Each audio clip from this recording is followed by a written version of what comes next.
Shalom saudara-saudari, bertemu lagi kita di dalam Rhapsody of Reality.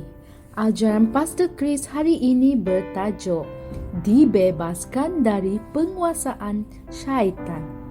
Ayat pembukaan kita diambil dari Kolose 1 ayat 12 hingga 13 yang berbunyi, mengucap syukur kepada Bapa yang telah melayakkan kita sebagai penerima bahagian warisan orang kudus di dalam terang.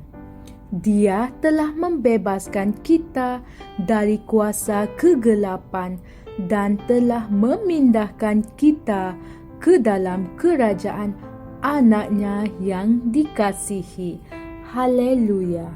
Saudara-saudari, setelah dilahirkan semula, kamu telah dipindahkan atau dikeluarkan dari penguasaan kegelapan ke dalam kerajaan Allah.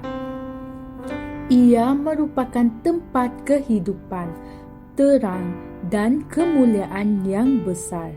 Syaitan tidak mempunyai hak ke atas kamu atau apa saja yang berkaitan dengan kamu, kerana kamu tidak lagi berada di bawah penguasaannya. Kamu telah dipanggil keluar dari penguasaan syaitan dan masuk ke dalam terang Allah yang ajaib. Tetapi kamulah bangsa yang terpilih, iman diraja, bangsa yang kudus, umat keupayaan Allah sendiri, supaya kamu memberitakan segala kebaikannya yang telah memanggil kamu keluar dari kegelapan kepada terangnya yang ajaib. Haleluya. Baca 1 Petrus 2 ayat 9. Saudara-saudari, walau bagaimanapun, bagi mereka yang belum dilahirkan semula, mereka berada dalam penghambaan syaitan, mengalami kesusahan dan ketakutan dalam hidup, di mana mereka tidak dapat membebaskan diri mereka sendiri. Mereka berada dalam kegelapan, tidak mempunyai harapan untuk keluar, kerana mereka hidup tanpa Allah.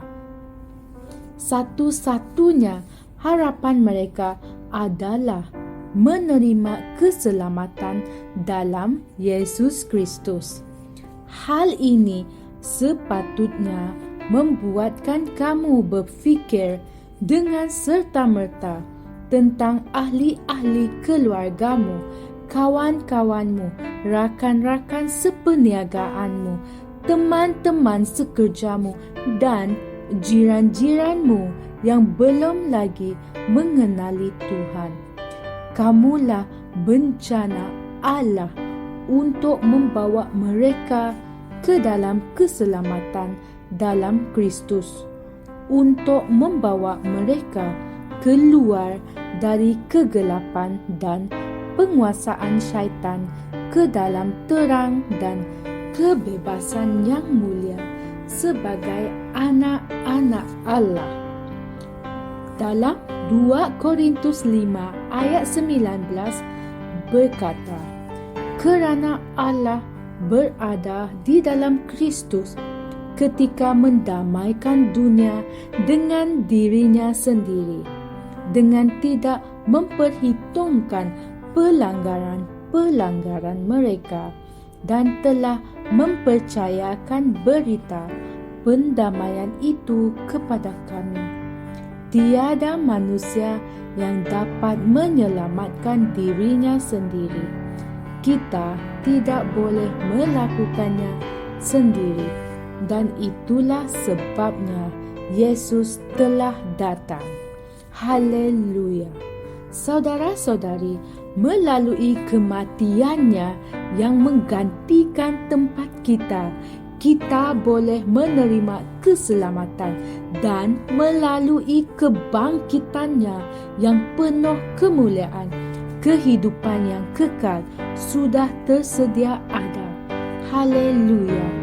Inilah yang menjadikan kita lebih berkuasa daripada syaitan dan unsur-unsur dunia kegelapan yang sekarang ini.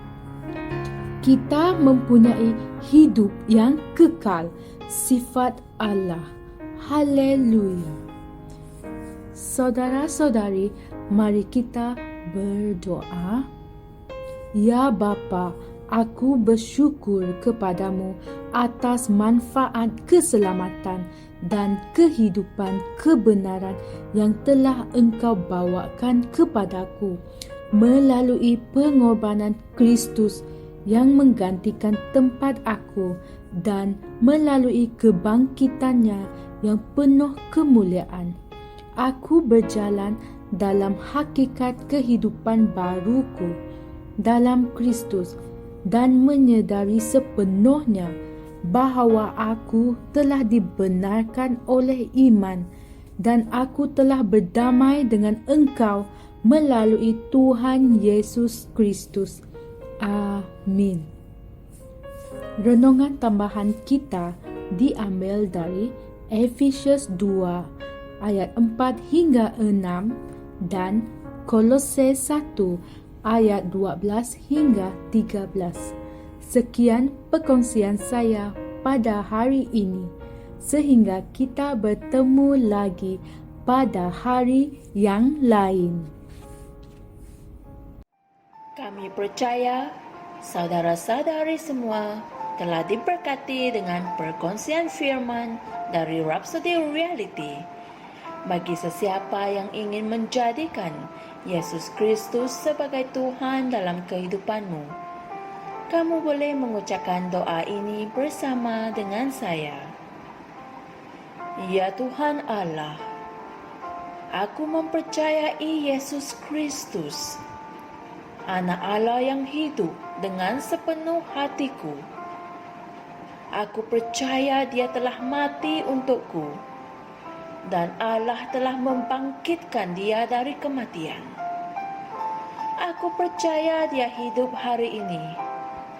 Aku mengaku dengan mulutku bahawa Yesus Kristus adalah Tuhan dalam hidupku mulai dari hari ini. Melalui Dia dan di dalam nama-Nya, aku mempunyai kehidupan yang kekal. Aku telah dilahirkan semula. Terima kasih Allah kerana menyelamatkan jiwaku. Aku sekarang adalah anak Allah. Haleluya. Tahniah, sekarang kamu telah menjadi anak Allah. Untuk apa-apa sebarang pertanyaan atau untuk mendapatkan lebih banyak maklumat mengenai bagaimana untuk bertumbuh sebagai seorang Kristian, anda semua boleh hantar mesej di akaun Facebook kami atau email kami di tni.msia@gmail.com. Sekali lagi, tni.msia@gmail.com. Tuhan berkati anda semua.